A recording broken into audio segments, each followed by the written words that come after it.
आपण सर्वांना भोगीच्या हार्दिक शुभेच्छा।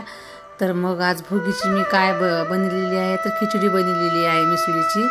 तर सगळं असं मिसळीचं सगळं भाजीपाला चिरला होता तेवढा सगळा खिचडीमध्ये टाकून मसाल्याची बनवलेली आहे। आणि थोडंसं चमचाभर तूप टाकून घ्यायले आणि शरीराला 2 चमचे तूप खाल्याने दररोज चांगलं असते शरीराला। आणि ही मिसळीची भाजी पण बनवलेली आहे मी सगळं। तर मग हे असं हे प्लेटमध्ये काढून घ्यायले मी। आणि चुलीवरच्या भाकरी पण बनवलेली आहेत मी। तर अगोदर ही भाकरी तीळ लावून बनवल्यात मेन म्हणजे भाकरी। आज भोगीचं तर तीळ लावून भाकरी बनवतात, तिळाचा गंध पण लावतात। मी तिळाचा गंध पण लावलेला आहे। आणि मग आता हे भाकरी अशा चिरून घ्यायली मी। मग आता चुलीवर आपल्याला स्वयंपाक बनवायचा आहे। रेसिपी पुढची समोर बघायला विसरू नका। एवढंच प्लेट बघून आणखीन समोरचं बघायचं आहे। आता मग हे मी अशी चुलीवर चांगलं सारून घेतलेलं आहे मी। आणि हे पतंग स्माईलवाला काढलेला आहे आणि चुलीवर रांगोळ पण काढून घेतलेली आहे।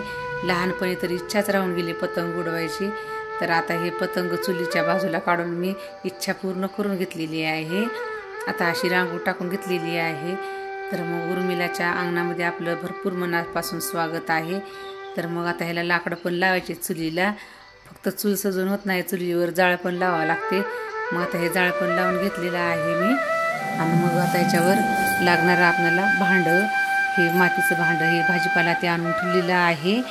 आणि मी मातीच्या भांड्यामध्ये बनवणार आहे भाजी आज भोगीची। तर हे भाजीपाला हे सगळा 16 प्रकारचा भाजीपाला चिरून घेतलेला आहे।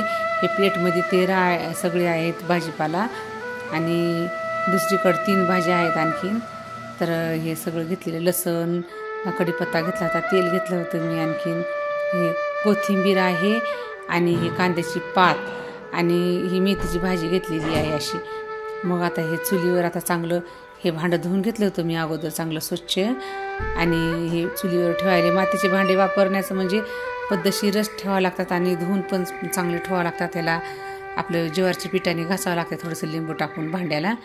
आणि मग आता ह्याच्यामध्ये तेल टाकून घ्यायले मी। ह्याच्यामध्ये थोडं जास्तीचं तेल टाकायचं। आपण भाजी वर्षातून एकदाच करतो, छान पद्धतशीर सगळी तेलामध्ये शिजली पाहिजे भाजी ही। आणि थोडं पाणी पण लागते भाजीला। तर मग हे असं जिरं मोहरी पण तेल गरम झाल्यावर टाकलेलं आहे मी। जिरं मोहरी टाकल्याच्या नंतर लागणारं आता आपल्याला ह्याच्यामध्ये लसण पण लागते आपल्याला।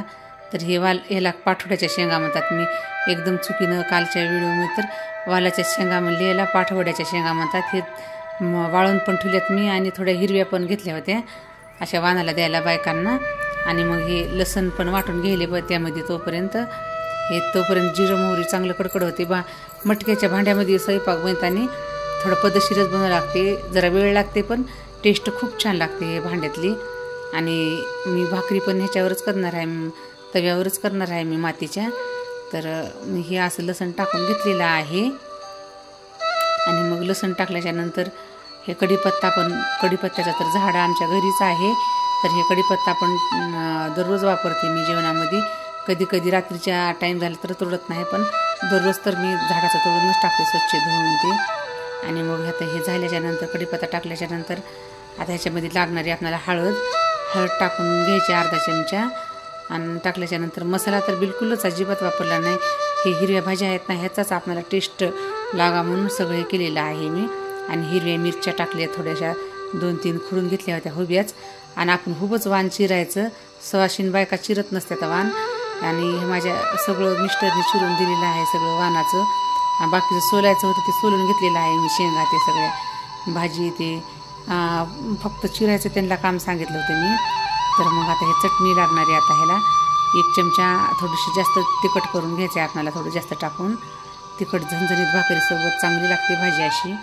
मग हे टाकल्याच्या नंतर हे तुरीचे सोले काळेच आहेत, तुरी पण काळ्याचा होत्या म्हणून काळे सोले आहेत हे। आणि पहिल्याच्या तर तुरीला खूप टेस्ट लागत होती, पण आता कोणचे येलेत की हे टमाटे पण टाकून घ्यायले मी एवढे चिरलेले 4-5 टमाटे होते। ते सगळं पाणी ते बी काढून चांगलं पद्धतशीर चिरले होते, ते पण लांब लांब चिरून दिलं तर मला चांगलं हे। आणि वांग पण असं चिरून घेतलेलं आहे। आणि लांब चिरण्याचा याचा मान असते ह्याचं, भोगच्या दिवशी लांब लांब सगळं चिरून करतात भाजीपाला तर। आणि हे आपले हरभऱ्याचे आहेत काढलेले मी, हरभऱ्याच्या गाठ्या म्हणतात त्याला, त्याच्यातलं हे काढून घेतलेलं आहे मी हरभरे, ओले हरभरे आहे ते। आणि मग आणखीन लागणारं हे पाठवड्याच्या शेंगाचं बी. आता हे ऊस टाकून घ्यायले मी थोडंसं 4 कांडे लांब लांब. आणि पाठवड्याचं बी आणि हे होतं हरभऱ्याचं ते होतं थोडंसं काळ टाकून घेतलेलं आहे. आणि मग हे आता जांब आणि बीट पण टाकलेलं आहे. आणि मटरच्या शेंगाचे सोले जास्त टाकलेत मी. हे सगळं टाकून घेतल्याच्या नंतर तीळ तर आताच टाकायचे नाहीत आपल्याला. हे सगळं टाकून आपल्याला हलवून घ्यायचं आहे. आणखीन भाजी पण टाकायची आहे. शेंगा हे ओल्या शेंगा होत्या, हे सोलून घेतले त्या ओल्या शेंगा मी. हे थोडे शेंगदाणे आहेत ते टाकायचे ओले असे टाकून घेतले तर मी. पुन्हा मग आता आपल्याला हिरव्या भाजी टाकायची आहे याच्यामध्ये. तर हे भाजी सगळी स्वच्छ धुवून घेतलेली आहे मी 2-3 पाण्याने. मेथीची भाजी आणि कांद्याची पात आणि कोथिंबीर हे सगळं 2-3 पाण्याने धुवून चांगलं एकदम फ्रेश चिरून घेतलेलं आहे बारीक बारीक हे सगळं. तर असं हे सगळं टाकून मधामध्ये हे हलवून घ्यायचं आहे आता आपल्याला. हे सगळं चमच्याने हलवून घेतल्याच्यानंतर मग याच्यामध्ये आणखीन लागणार आहे आता आपल्याला. याच्यामध्ये सगळी भाजी बारीक झाल्याच्यानंतरच मीठ टाकायचं. मीठ जास्त होईल नाहीतर हिरव्या भाज्यामध्ये मीठ सगळ्या वाफाळल्यावरच भाज्या मीठ टाकायचं मधामध्ये. नाहीतर अगोदर जर टाकलं तर मीठ मग ते असं हे होऊन जाते. आता एवढं चमचाभर टाकलेलं आहे मीठ एवढ्या भाजीला. आणि थोडंसं परफेक्ट एकदम माप आहे याचा एवढ्या भाजीला टाकलेलं आहे मी. मी चमचा आणि थोडंसं मीठ थोडंसं जास्तीचं टाकल्यावरी. आणि मग आता ह्याला सगळं हलवून घेतल्याच्यानंतर आता ह्याच्यामध्ये थोडंसं पाणी पण टाकायचं आहे, तीळ पण टाकायचे. आणि भाजी वाफळवून घ्यायला तोपर्यंत मी सांगते, नवीन कुणी असलं तर सबस्क्राईब करायला विसरू नका. आणि लाईक आणि कमेंट्स करायला पण विसरू नका ह्या भोगीच्या भाजीसोबत. आणि हे पाठोड्याच्या शेंगा मी अशा वाळून घेतलेल्या आहेत. आणि मी रात्रीच्या ह्याच्यामध्ये सांगताना मी विसरून गेले की मी वेगळंच सांगितले शेंगाचं नाव. ह्या शेंगा पण पाठोड्याच्या शेंगा म्हणतात त्याला. आम्ही इकडे भरपूर हे शेंगा वाटतो वाणाला सुवासनीला. जेवढे दिवस वाणाचा असते तितके दिवस ते शेंगा ठेवून आम्ही देतो संक्रांतीचं आले की. आता हे असं हे तीळ थोडंसंच घेणार आहे आणि बाकीचे तीळ भाकरीला ठेवणार आहे मी. सगळं शेंगा ते वापरून घेतल्याच्यानंतर सगळं हे भाजीपाला ह्याच्यामध्ये तीळ टाकून घ्यायले वरून. आणि तीळ पण चांगले आता ह्याच्यात हे व्हायचे. तर तीळ शिजत नाहीत तर जास्त, पण असे कच्चे तीळ थोडेसे मानाला टाकावंच लागतात. मान असते तिळाची भाजीचा बनवायचा आज भोगीचा. मग आता हे असं भाजी असं शिजून घेतलेली आहे मी आता ही. आणि ह्याला थोडंसं पाणी पण टाकावं लागणार आहे आपल्याला. मग आता हे पाणी थोडंसं टाकून घ्यायले मी. आता हे थोडंसं पाणी टाकून घेतल्यावर दुसरं एक मातीचं झाकण ठेवणार आहे भांड्याचं मी ह्याच्यावर. आणि त्याच्यात पण टाकून घ्यायचं पाणी. आणि गरमच पाणी टाकायचं. हे वेगळ्या वेगळ्या भाज्या असतात ना, हे शिजायला खूप वेळ लागते. तर मग आता हे असं ठेवून भांडं हे लगेच त्याच्यावर थोडंसं गरम पाणी टाकून घ्यायचं. गरम होते त्याच्या वाफनं. आणि ते मग गरम झाल्याच्यानंतर ह्याच्यात टाकायचं ते पाणी. मग भाजीमध्येच आणखीन डबल लागलं तर, शिजल्या नाही तर. अशा तर भाज्या फ्राय होतात, पण असं चांगल्या मधबत शिजायचं मग तर पाणी लागतेच भाजीला. भरपूर जाळ ते लावून चांगलं पद्धतशीर शिजवावं लागते. अर्धा तास तरी लागते. आणि हे बांगड्या जे मला दिलेल्या आहेत ना देवीचा इथं आमच्या इथं खूप मोठे यज्ञ होतं 15-16 दिवस. तर ते इथं बांगड्या दिलेल्या आहेत देवीच्या. अभिषेक केला होता देवीला. तर सवाशीण बायकांना सगळ्यांना भरपूर अशा वाटलेल्या आहेत बांगड्या. तर मला हिरवा रंग खूप आवडतो म्हणून हिरव्या रंगाच्या बांगड्या आणल्यात. आणि संक्रांत पण आहे आपल्याला सवासणीला घालायला छान वाटतात हिरव्या बांगड्या. मग आता असं सगळं करून घेतलेले आहे भाजी मी. चांगलं असं शिजवावं लागते. चांगलं अर्धा तास लागते हे भाजीला सगळं शिजायला.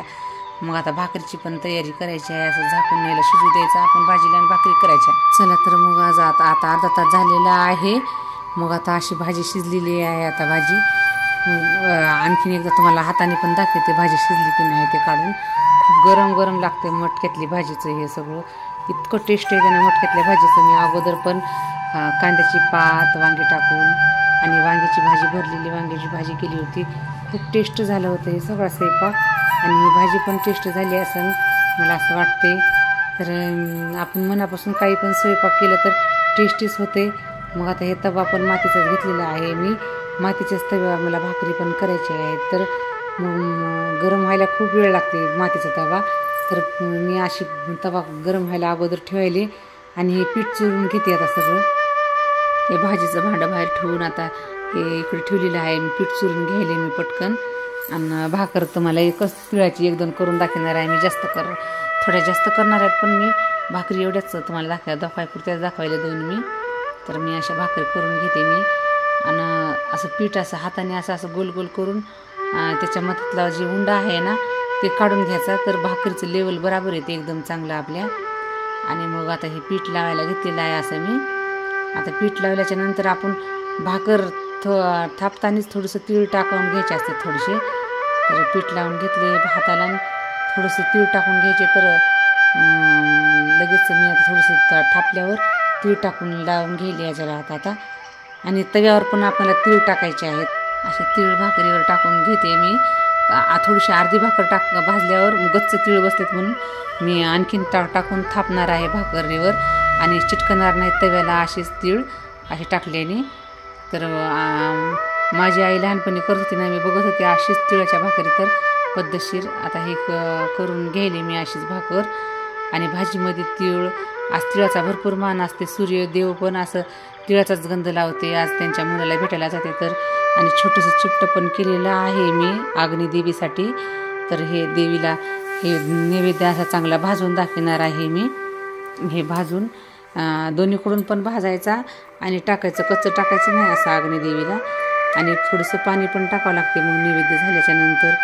आता तिळाचे तर भरपूर भाकरी तर केल्या तरच आणखीन तिळाचे लाडू, चकल्या, तिळाच्या पोळ्या हे भरपूर करावंच लागते तिळाचं.